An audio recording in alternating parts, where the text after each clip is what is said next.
절대 불가능해 보였던 일이 현실이 되었습니다.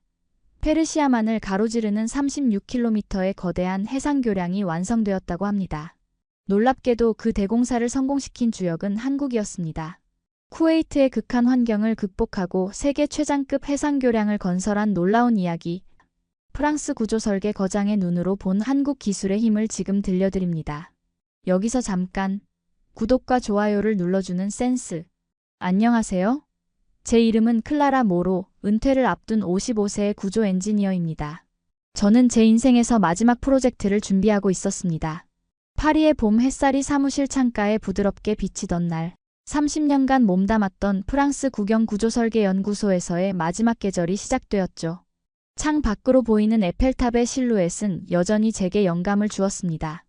프랑스의 기술력과 미학이 완벽하게 조화된 그 구조물처럼 저도 밀라우 고가교 같은 세계적인 교량 설계에 참여하며 인생을 쌓아왔어요.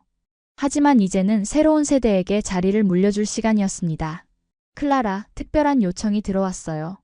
부서장인 앙드레가 제 사무실에 들어오며 말했습니다. 손에는 낯선 도면이 들려 있었죠. 쿠웨이트에서 온 요청입니다. 셰이크 자베르 코즈웨이라는 초대형 해상교량 프로젝트의 기술 검증 자문을 우리 연구소에 의뢰했어요. 도면을 펼쳤을 때 제 눈이 커졌습니다. 36km에 달하는 해상교량. 그것도 사막과 바다가 만나는 극한의 환경에서요. 심장이 빠르게 뛰기 시작했어요. 은퇴 전 마지막으로 이런 도전적인 프로젝트를 맡게 되다니. 시공 주체가 한국이라고요? 부서장의 말에 저도 모르게 목소리가 높아졌습니다. 프랑스, 독일, 미국 같은 전통적인 강자들도 아닌 한국이라니. 솔직히 말해 한국의 기술력에 대해서는 들어본 적이 거의 없었어요. 자동차나 전자제품은 알았지만 초대형 교량 건설에서는요. 쿠웨이트 정부가 너무 모험적인 선택을 한 건 아닌가요? 이건 단순한 교량이 아니라 국가의 상징물이 될 텐데요. 앙드레는 어깨를 으쓱했습니다. 그래서 우리가 필요한 거겠죠. 안전성 검증에 프랑스의 권위를 원하는 겁니다. 그날 밤 저는 관련 자료를 모두 검토했습니다. 설계도면을 보면서 생각했죠. 기술적으로는 가능해 보이지만 실제로 한국이 이런 규모의 프로젝트를 성공시킬 수 있을까? 그들의 철학과 미학은 또 어떨지 의문이 들었습니다. 일주일 후 저는 쿠웨이트행 비행기에 몸을 실었어요. 창밖으로 지중해가 점점 사라지고 땅이 황금색으로 변해가는 것을 지켜보았습니다. 30년간의 경험에서 나오는 자신감이 있었지만 한편으로는 알 수 없는 불안감도 있었어요. 프랑스 기술의 자존심을 보여줄 시간이군요. 옆자리의 동료 피에르가 말했습니다. 저는 고개를 끄덕였지만 마음 한구석에서는 다른 생각이 들었어요. 이건 단순히 자존심의 문제가 아니라 새로운 세계와의 만남이었습니다. 어쩌면 제 마지막 프로젝트는 제가 생각했던 것보다 훨씬 다른 방향으로 흘러갈지도 모른다는 예감이 들었죠. 비행기가 사막 위로 내려앉을 때 창밖으로 펼쳐진 광활한 황금빛 모래바다와 그 너머로 푸른 페르시아만이 보였습니다. 그리고 그 사이에 가느다란 선이 그어지고 있었어요. 아직 완성되지 않은 교량의 모습이었습니다. 심장이 다시 빠르게 뛰기 시작했어요. 여기서 무엇을 발견하게 될까요? 스스로에게 물었습니다. 제 마음은 이미 새로운 도전을 향해 달려가고 있었어요. 한국의 엔지니어들과 만나게 될 순간을 상상하며 저는 제 평생의 경험과 지식이 담긴 서류 가방을 꼭 쥐었습니다. 이제 시작입니다. 쿠웨이트의 공항을 빠져나오자 뜨거운 열기가 저를 감쌌습니다.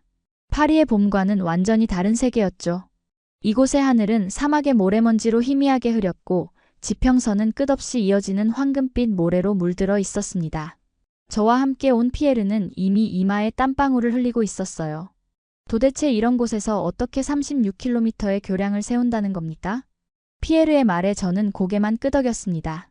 확실히 이 환경은 교량 건설에 최적화된 곳과는 거리가 멀었어요. 모래바람, 극심한 온도 변화, 바닷물의 염분까지 모든 요소가 구조물의 도전장을 내밀고 있었습니다. 현장으로 향하는 차 안에서 저는 다시 한번 프로젝트 자료를 펼쳤어요. 첨부된 인물 정보에 시공 총괄 책임자 이름이 있었습니다. 이준혁, 37세. 너무 젊다는 생각이 들었죠. 제가 그 나이였을 때는 아직 중급 엔지니어였을 뿐인데요. 시공 책임자가 30대라니 쿠웨이트 정부가 정말 위험한 도박을 하고 있네요. 피에르가 다시 한번 의아해했습니다. 솔직히 저도 같은 생각이었어요. 이런 국가적 프로젝트의 경험이 부족한 엔지니어를 앉힌다는 건 상상하기 어려웠습니다. 현장에 도착했을 때 저는 놀라움을 감출 수 없었습니다. 사막과 바다가 만나는 곳에 거대한 건설 부지가 펼쳐져 있었어요. 정교하게 배치된 장비들, 질서정연한 작업 흐름, 그리고 무엇보다 선명한 청사진대로 진행되고 있는 공사 현황이 눈에 들어왔습니다. 현장 입구에서 한 남자가 우리를 맞이했어요. 날카로운 눈매와 단정한 외모의 아시아인이었습니다. 그가 바로 이준혁이었죠. 클라라 모로 씨, 만나서 반갑습니다. 현대건설 이준혁입니다. 그의 영어는 또렷했고 악수는 단단했습니다. 첫인상은 전문적이었지만 여전히 제 머릿속에는 의문이 맴돌았어요. 이 사람이 정말 시공총괄인가? 이 프로젝트의 책임자가 맞으신가요? 제 직설적인 질문에 이준혁은 빙그레 웃었습니다. 네, 현장 시공 총괄 책임을 맡고 있습니다. 곧 자세한 브리핑을 준비했으니 먼저 현장 둘러보시죠. 그가 안내하는 동안 저는 묘한 감정에 사로잡혔습니다. 한편으로는 그의 젊음에 대한 의심이 있었지만 다른 한편으로는 그의 자신감 있는 태도가 인상적이었어요. 그리고 무엇보다 현장이 상상했던 것보다 훨씬 체계적으로 운영되고 있었습니다. 이준혁은 우리를 현장 곳곳으로 안내했어요. FSLM 공법을 적용한 교각 작업, 공장에서 정밀하게 제작된 부재들, 그리고 실시간으로 모든 공정을 관리하는 디지털 시스템까지. 제가 알던 전통적인 교량 건설과는 다른 접근 방식이었습니다. 이 공법은 기존의 방식과 어떻게 다른가요? 저는 궁금증을 참지 못했어요. 저희는 현장에서의 작업 시간을 최소화하는 방식을 택했습니다. 사막의 극한 환경에서는 현장 작업이 많을수록 위험 요소가 증가하니까요. 이준혁의 설명은 논리적이었고 그가 보여주는 데이터는 설득력 있었습니다. 특히 실시간 시공 관리 시스템은 인상적이었어요. 센티미터 단위의 오차도 즉시 감지하고 수정할 수 있었죠. 여기서는 모든 것이 예측과 다릅니다. 바람의 방향, 모래의 움직임, 조류의 변화까지. 저희는 사막을 피해가는 법을 찾는 게 아니라 그 안에서 해답을 만들어냅니다. 이준혁의 말에 저는 잠시 말문이 막혔습니다. 그의 말은 단순한 기술적 접근을 넘어선 철학적인 깊이가 느껴졌어요. 저도 모르게 그에 대한 첫인상을 재평가하고 있었습니다. 브리핑룸에 도착했을 때 저는 이미 많은 의문점을 가지고 있었어요. 이준혁은 프로젝션 화면을 켰고 그 순간 제 앞에 펼쳐진 것은 놀라운 시뮬레이션 영상이었습니다. 완공된 교량의 모습, 그리고 그 위를 지나는 차들의 모습이 마치 실제처럼 보였죠. 이것이 저희가 꿈꾸는 미래입니다. 클라라 씨. 이준혁의 눈에서 저는 열정을 볼 수 있었어요. 그리고 그 순간 제 마음속에 미묘한 변화가 시작되고 있었습니다. 이 젊은 엔지니어가 과연 36km의 꿈을 현실로 만들 수 있을까요? 저는 아직 확신할 수 없었지만 호기심이 생겼습니다. 이것은 단순한 기술 검증을 넘어선 새로운 패러다임과의 만남이 될 것 같았어요. 다음 날 아침 프로젝트 회의실에는 팽팽한 긴장감이 감돌았습니다. 저와 피에르를 포함한 프랑스 팀은 테이블 한쪽에, 이준혁과 한국 엔지니어들은 반대편에 자리했죠. 벽면에는 셰이크 자베르 코즈웨이의 상세 설계도가 펼쳐져 있었어요. 36km의 꿈이 종이 위에 그려져 있었습니다. 이 하중 분산 방식은 프랑스 표준에 맞지 않습니다. 피에르가 가장 먼저 목소리를 높였어요. 그는 교량의 중앙 부분 구조에 대해 의문을 제기했습니다. 저도 동의했죠. 한국 팀이 제안한 방식은 전통적인 유럽 기준과는 상당히 달랐으니까요. 저희 계산에 따르면 이 설계는 50년 이상의 수명을 보장할 수 없습니다. 제가 추가 의견을 냈습니다. 회의실은 순간 조용해졌어요. 이준혁은 차분하게 자리에서 일어나 프로젝터를 켰습니다. 화면에는 복잡한 시뮬레이션 데이터가 나타났죠. 클라라 씨, 저희는 다른 접근법을 사용했습니다. 이 구조는 유럽 기준이 아닌 극한 환경에 최적화된 혼합 방식입니다. 이준혁의 설명은 논리적이었지만 제 마음속에는 의구심이 가시지 않았어요. 30년간 지켜온 제 기준에서 보면 한국팀의 방식은 너무 모험적으로 느껴졌습니다. 안전과 미학을 위해 검증된 방식이 있는데 왜 새로운 시도를 해야 하는 걸까요? 이 교량은 단순한 통로가 아니라 쿠웨이트의 상징물입니다. 구조적 안정성뿐만 아니라 미학적 완성도도 중요하죠. 제 말에 이준혁은 잠시 침묵했습니다. 그리고 조용히 다른 도면을 꺼냈어요. 저희도 미학을 고려했습니다. 하지만 다른 방식으로요. 그가 보여준 것은 교량의 측면도였습니다. 교량이 물 위에서 그리는 곡선은 마치 한 폭의 그림 같았어요. 기능적이면서도 우아했습니다. 그러나 제 눈에는 여전히 무언가 부족해 보였죠. 아름답긴 하지만 유럽 전통의 구조미학이 결여되어 있네요. 교량은 단순히 아름답기만 해서는 안 됩니다. 확고한 전통과 철학이 담겨야 해요. 이 말을 하는 순간 저는 이준혁의 표정이 미세하게 변하는 것을 느꼈습니다. 그의 눈에 순간적인 상처가 스쳐 지나갔어요. 하지만 그는 곧 전문가다운 표정을 되찾았죠. 저희는 아직 배우는 나라입니다. 하지만 그게 저희의 힘이기도 합니다. 이준혁의 말은 겸손했지만 그 안에는 자신감이 담겨 있었어요. 저는 그 말이 무슨 뜻인지 정확히 이해하지 못했습니다. 어떻게 배움이 힘이 될 수 있을까요? 제 경험에서는 완성된 지식과 전통이 힘이었는데요. 회의는 계속되었고 기술적 논쟁은 더욱 치열해졌습니다. 프랑스 팀은 전통적 설계 원칙을 고수했고 한국 팀은 혁신적인 대안을 제시했어요. 두 세계관의 충돌이었죠. 이 부분의 응력 계산을 다시 해보세요. 이대로라면 태풍이 오면 위험합니다. 제가 지적한 교량 중앙부 설계에 대해 이준혁은 놀라운 대답을 내놓았습니다. 저희는 이미 5가지 서로 다른 기상 조건에서 시뮬레이션을 완료했습니다. 결과를 보여드릴게요. 그가 제시한 데이터는 철저했어요. 저희가 염려한 모든 조건을 이미 테스트하고 대비책을 마련해 둔 것이었습니다. 더 놀라운 것은 그들이 제시한 해결책이었어요. 전통적인 방식이 아닌 완전히 새로운 접근법이었죠. 이건 이론상으로는 가능할지 몰라도 현실에서 검증된 적 없는 방식입니다. 피에르가 의심스러운 눈으로 말했어요. 이준혁은 조용히 미소 지었습니다. 맞습니다. 그래서 저희가 여기서 검증하고 있는 것이죠. 회의가 끝난 후 저는 프로젝트 도면을 들고 숙소로 돌아왔습니다. 밤새 자료를 검토하며 생각했어요. 한국팀의 접근법은 분명 혁신적이었습니다. 하지만 그것이 옳다는 증명은 아직 없었죠. 제가 30년간 쌓아온 경험과 지식은 모두 다른 방향을 가리키고 있었어요. 창밖으로 보이는 공사 현장의 불빛을 바라보며 생각했습니다. 그들의 방식이 옳다면 내 지식의 기반은 무엇이 되는 걸까? 이준혁의 말이 머릿속에서 맴돌았어요. 저희는 아직 배우는 나라입니다. 하지만 그게 저희의 힘이기도 합니다. 어쩌면 그 말 속에 무언가 깊은 통찰이 있는 건 아닐까요? 저는 창가에 서서 오랫동안 생각에 잠겼습니다. 이 프로젝트는 단순한 기술 검증을 넘어 제 신념의 근간을 흔들고 있었어요. 그리고 그 흔들림은 불편하면서도 묘하게 흥미로웠습니다. 셰이크 자베르 코즈웨이 프로젝트 현장에서의 첫 주가 지나갔습니다. 매일 기술적 논쟁이 벌어졌지만 점차 한국팀의 설계에 대한 이해가 깊어지고 있었죠. 오늘은 가장 논쟁적인 부분, 주교량 설계 검토 날이었습니다. 이른 아침 현장 사무실에서 이준혁이 설계도를 펼쳐 보였습니다.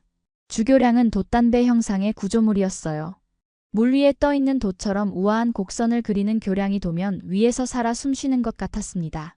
이 디자인은 쿠웨이트 왕실이 특별히 요청한 겁니다. 돛단배는 쿠웨이트의 전통적 상징이니까요. 이준혁의 설명을 들으며 저는 도면을 자세히 살펴봤습니다.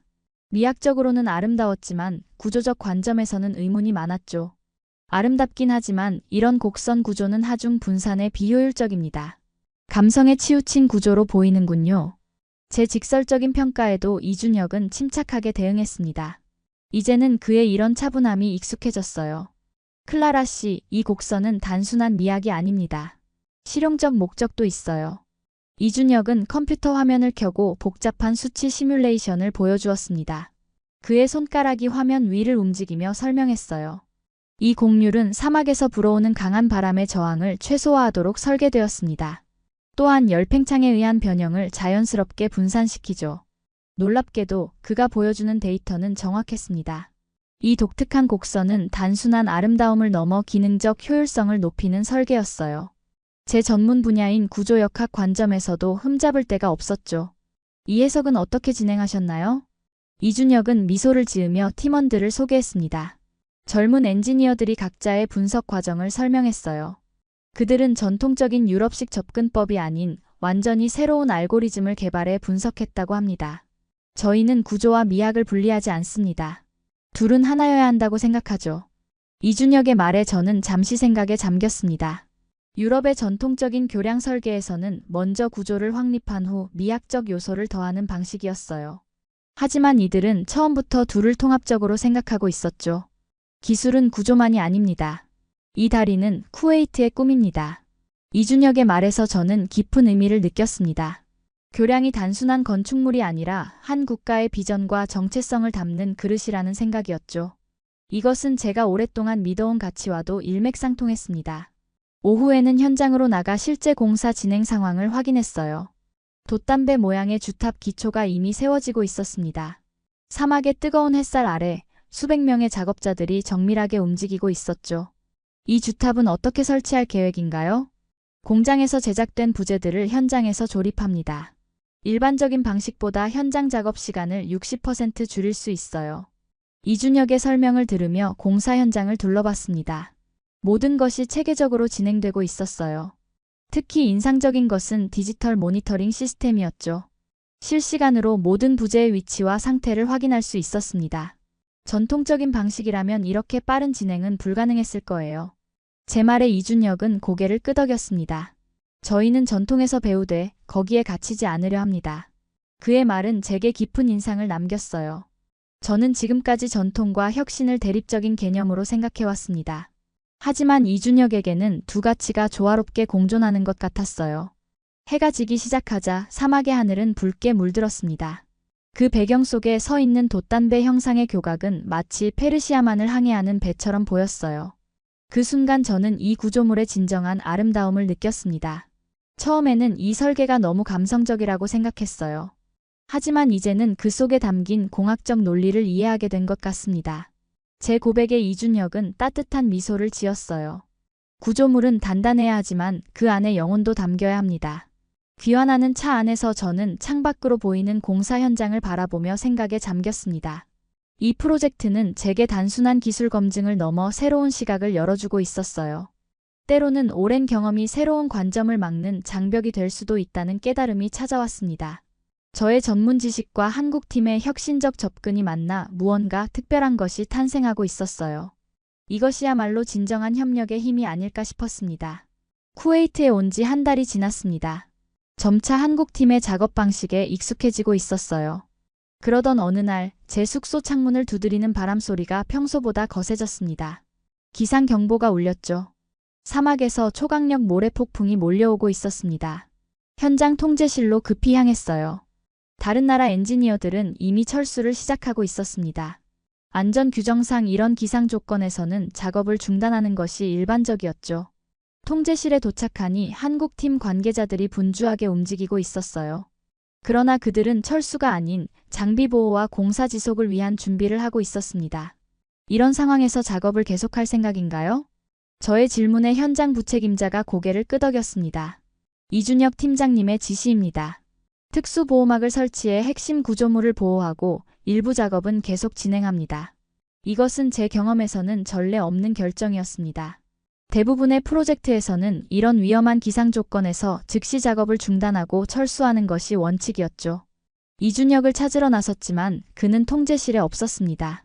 이준혁 팀장님은 현장에 계십니다. 부책임자의 말에 저는 놀라움을 감추지 못했어요. 폭풍이 다가오는 상황에서 현장에 남아있다니. 저는 즉시 현장으로 향했습니다.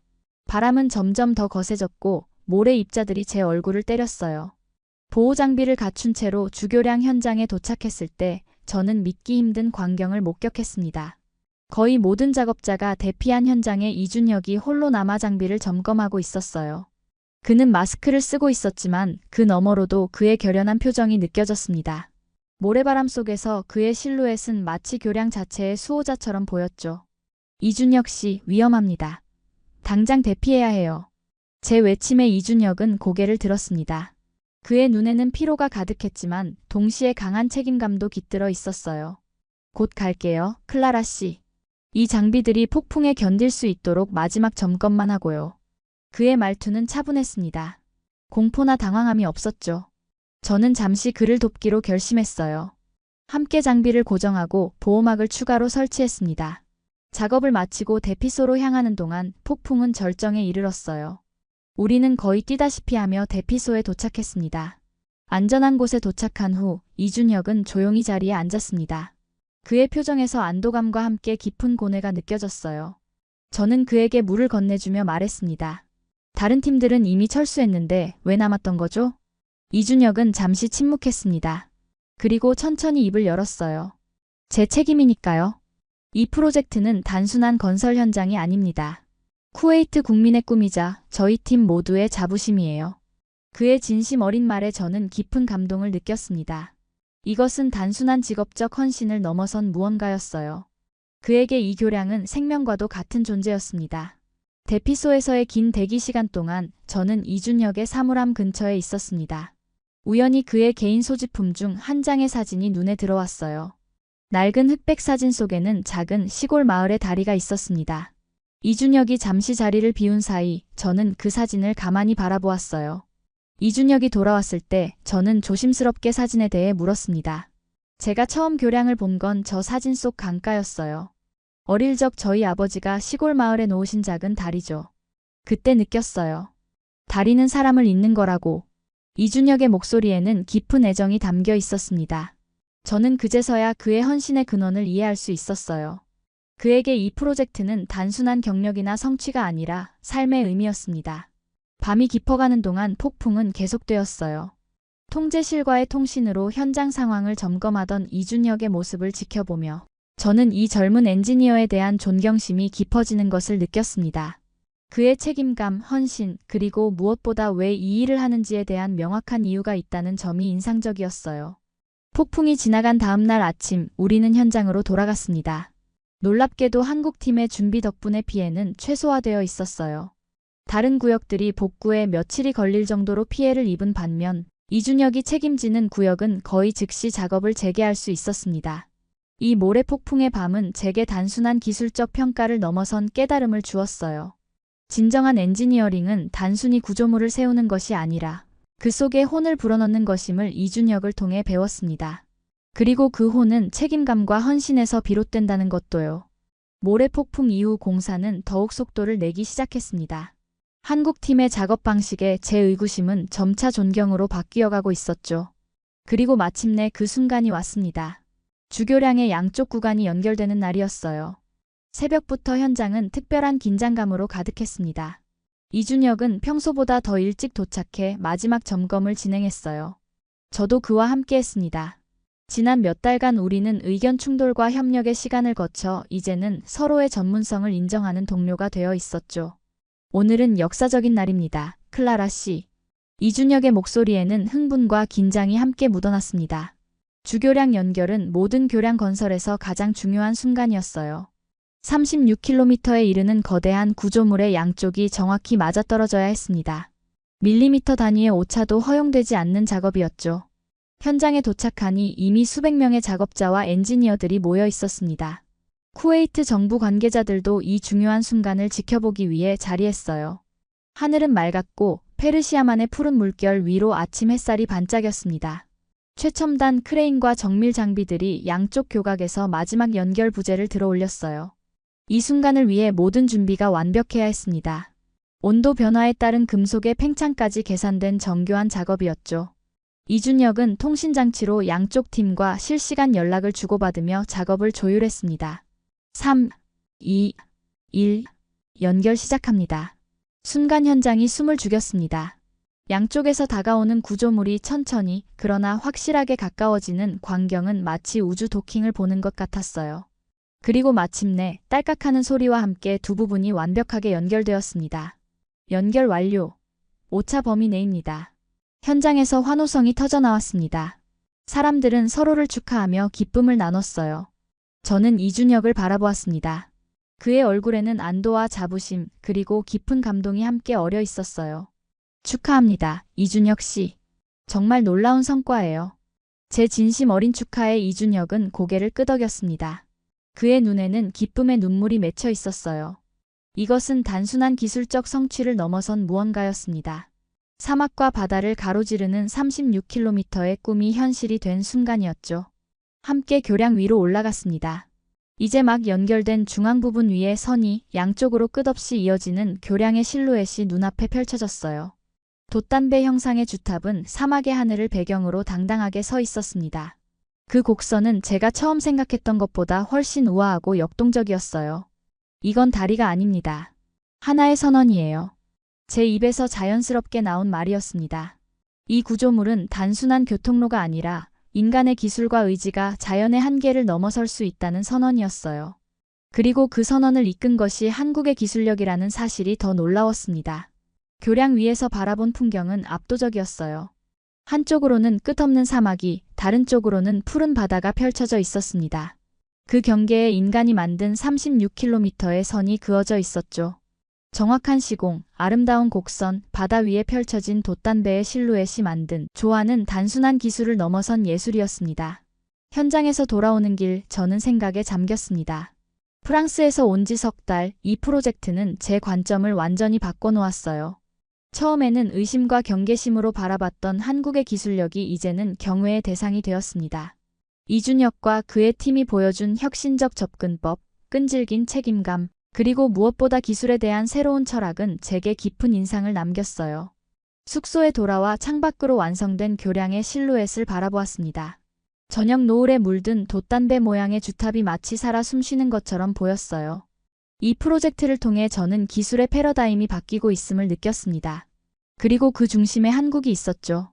전화벨이 울렸습니다. 내일 있을 최종 검증 회의 준비를 위한 연락이었어요. 이제 마지막 단계, 공식적인 안전성 검증만 남았습니다. 저는 창가에 서서 다시 한번 교량을 바라보았어요. 이 거대한 성취에 제 이름이 작게나마 연결되어 있다는 사실이 자랑스러웠습니다. 최종 검증 회의 날이 밝았습니다. 쿠웨이트 정부 청사의 큰 회의실은 세계 각국에서 모인 엔지니어와 관계자들로 가득 찼어요. 저는 프랑스 검증단 대표로 앉아 있었습니다. 제 옆에는 피에르와 다른 동료들이, 맞은편에는 이준혁과 한국팀이 자리했죠. 회의실의 공기는 무겁고 긴장감이 감돌았습니다. 회의의 목적은 명확했어요. 셰이크 자베르 코즈웨이의 안전성과 내구성에 대한 최종 판단을 내리는 것이었습니다. 저희 프랑스 팀은 이 프로젝트에 처음 투입되었을 때부터 의구심을 가지고 있었죠. 하지만 지난 몇 개월간의 경험은 제 생각을 많이 바꿔놓았습니다. 쿠웨이트 교통부 장관의 개회사로 회의가 시작되었어요. 장관은 이 교량이 쿠웨이트의 미래를 위한 중요한 인프라임을 강조했습니다. 그러나 그의 목소리에서도 약간의 불안이 느껴졌어요. 36km의 해상 교량은 세계적으로도 유례가 드문 구조물이었고 그 안전성에 대한 확신이 필요했습니다. 이어서 다양한 국가의 기술 자문단들이 의견을 제시했어요. 독일 대표는 교량의 내구성에 대한 우려를 표명했고, 영국 대표는 중동 특유의 기후 조건을 고려했을 때 유지보수 문제를 지적했습니다. 한국 팀은 모든 질문에 차분하게 대응했지만 회의실의 분위기는 점점 더 무거워졌어요. 이 교량은 유럽 표준과 다른 설계 철학을 가지고 있습니다. 그것이 가장 큰 우려사항입니다. 독일 대표의 날카로운 지적이 있었습니다. 저도 처음에는 같은 생각이었죠. 하지만 이제는 달랐습니다. 제가 직접 경험한 한국팀의 혁신적 접근과 완성도 높은 결과물은 기존의 표준을 뛰어넘는 것이었어요. 회의실이 잠시 조용해졌을 때 저는 마이크를 향해 손을 들었습니다. 쿠웨이트 장관이 고개를 끄덕이며 저에게 발언 기회를 주었어요. 모든 시선이 저에게 집중되었습니다. 저는 프랑스 검증단 대표로서, 그리고 밀라우 고가교 설계팀 출신의 권위 있는 엔지니어로서 제 말 한마디가 이 프로젝트의 운명을 결정할 수 있다는 것을 알고 있었어요. 순간 이준혁과 눈이 마주쳤습니다. 그의 눈에는 불안과 희망이 함께 담겨 있었죠. 저는 깊게 숨을 들이쉬고 천천히 말을 시작했습니다. 처음엔 의구심이 많았습니다. 하지만 이제는 확신합니다. 한국의 혁신적 접근법은 우리가 알던 표준을 넘어서는 진보입니다. 회의실은 숨소리마저 들리지 않을 정도로 조용해졌습니다. 이준혁의 표정이 변했어요. 기술의 패러다임이 바뀌고 있습니다. 저는 이 구조물의 안전성을 전적으로 보증합니다. 제 발언이 끝나자 회의실에는 잠시 침묵이 흘렀어요. 그리고 곧 작은 박수 소리가 들려왔습니다. 처음에는 몇몇 사람에게서 시작되었지만 점차 회의실 전체로 퍼져나갔죠. 이준혁의 눈에는 감사의 빛이 빛났습니다. 다른 유럽 대표들도 하나둘 저의 의견에 동조하기 시작했어요. 결국 모든 자문단이 교량의 안전성을 최종 승인했습니다. 회의가 끝나고 사람들이 하나둘 자리를 떠날 때 이준혁이 저에게 다가왔어요. 클라라 씨, 감사합니다. 간단한 말이었지만 그 안에는 깊은 감사가 담겨 있었습니다. 저는 미소를 지으며 답했어요. 진실을 말한 것뿐입니다. 이 프로젝트는 기술의 역사를 새로 쓰게 될 거예요. 회의장을 나서면서 저는 가벼운 발걸음을 느꼈습니다. 30년간의 경력 중 가장 큰 자존심을 내려놓은 순간이었지만 동시에 가장 정직한 전문가적 판단을 내린 순간이기도 했어요. 이것이 진정한 엔지니어의 자세가 아닐까 생각했습니다. 기술에는 국경이 없고 진실만이 있을 뿐이죠. 마침내 개통식 날이 밝았습니다. 쿠웨이트 전역에서 축제 분위기가 느껴졌어요. 셰이크 자베르 코즈웨이는 단순한 교량이 아닌 국가의 미래를 상징하는 프로젝트였기 때문입니다. 사막의 아침 햇살이 창문을 통해 들어오는 가운데 저는 정장을 차려입고 식장으로 향했습니다. 개통식 장소는 교량의 입구에 마련되었습니다. 화려한 장식과 각국의 국기들이 바람에 나부꼈어요. 제 자리는 주빈석에서 약간 떨어진 곳이었지만 교량이 잘 보이는 위치였죠. 이준혁은 한국 대표단 사이에 앉아 있었습니다. 우리는 멀리서 눈인사를 나눴어요. 행사장은 전 세계에서 온 귀빈들로 가득 찼습니다.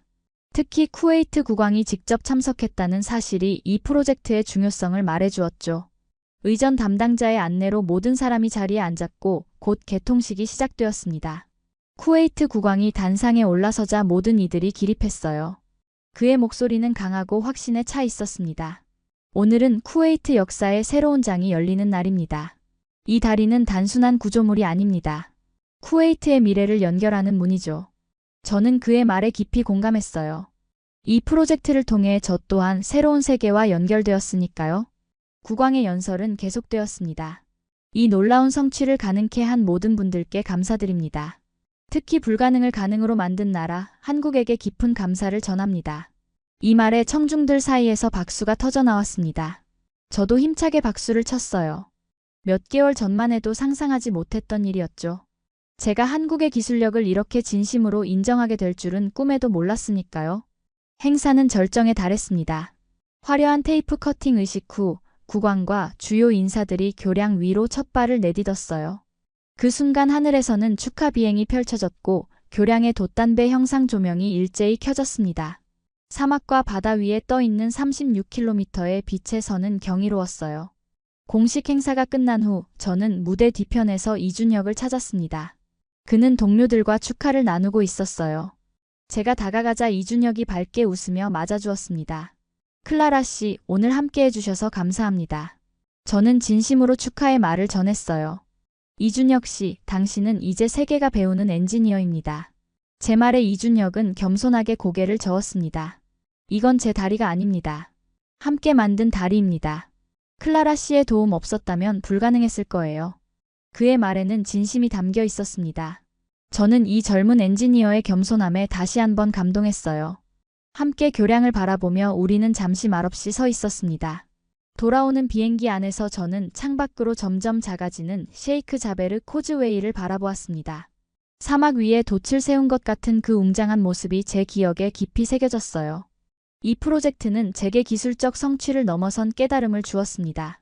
진정한 혁신은 기존의 틀을 벗어날 때 가능하다는 것, 그리고 때로는 배움의 자세가 가장 큰 힘이 될 수 있다는 것을 말이죠. 파리로 돌아온 저는 연구소에 복귀했습니다. 제 책상 위에는 이준혁에게서 온 작은 선물 상자가 놓여 있었어요. 열어보니 작은 모형 교량과 손글씨 편지가 있었습니다. 기술은 속도가 아니라 방향입니다. 함께 새로운 방향을 찾아주셔서 감사합니다. 그 말은 제 마음에 깊이 새겨졌어요. 저는 창가에 그 모형을 놓고 에펠탑 방향을 바라보았습니다. 프랑스의 상징물을 보며 생각했죠. 기술의 역사는 언제나 새로운 방향을 찾는 이들에 의해 쓰여왔다고요. 그리고 이제 그 방향은 한국을 가리키고 있었습니다. 은퇴를 앞둔 제게 셰이크 자베르 코즈웨이는 마지막이자 가장 값진 선물이 되었습니다. 저는 이 경험을 젊은 엔지니어들에게 전하기로 했어요. 국경을 넘어선 협력의 가치, 전통에서 배우되 혁신을 두려워하지 않는 용기, 그리고 무엇보다 기술 속에 인간의 꿈을 담아내는 방법을요. 창밖으로 내리는 파리의 봄비를 바라보며 저는 사막의 뜨거운 햇살과 그 아래 펼쳐진 36km의 꿈을 떠올렸습니다. 그리고 미소 지었어요. 기술의 미래는 이미 시작되었고 저는 그 변화의 순간을 목격한 행운아였으니까요. 오늘의 이야기 어떠셨나요? 사막 한가운데 세계 최장의 해상교량을 만든 건 단순한 공법이 아니라 사람과 철학 그리고 배움의 힘이었습니다. 그리고 그 중심에는 한국이 있었습니다. 지금도 기술의 패러다임은 한국을 중심으로 다시 써지고 있습니다. 내일도 감동적인 이야기로 찾아뵙겠습니다. 지금까지 감동 나누기였습니다. 감사합니다.